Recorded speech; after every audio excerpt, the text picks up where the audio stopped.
কে খাবে কালো কালো জাম, কালো কালো জাম। এখন আমরা জাম মাখা খাবো।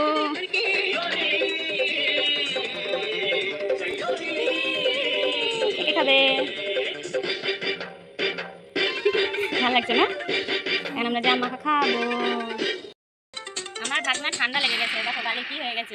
এখন আমরা সবাই মিলে জাম খাবো।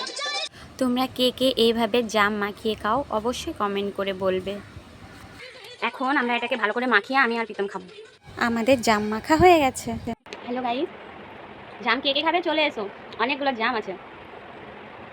এই জামগুলো আমার একটা ফ্রেন্ড দিয়ে গেছে, তো আমি এবার প্রথম জাম মাখা খাচ্ছি। কোনোদিন জাম মাখা খাইনি, এমনি এইরকম গোটা গোটা জাম খেয়েছি, এবার প্রথম আমি মাখিয়ে খাচ্ছি। সেই হেভি টেস্ট, সেই কেউ লোভ দিও না, কারো যদি খেতে ইচ্ছে করে তো চলে এসো, আমার কাছে অনেক জাম আছে। এখন দেখো, এটা তোমাদের জন্য।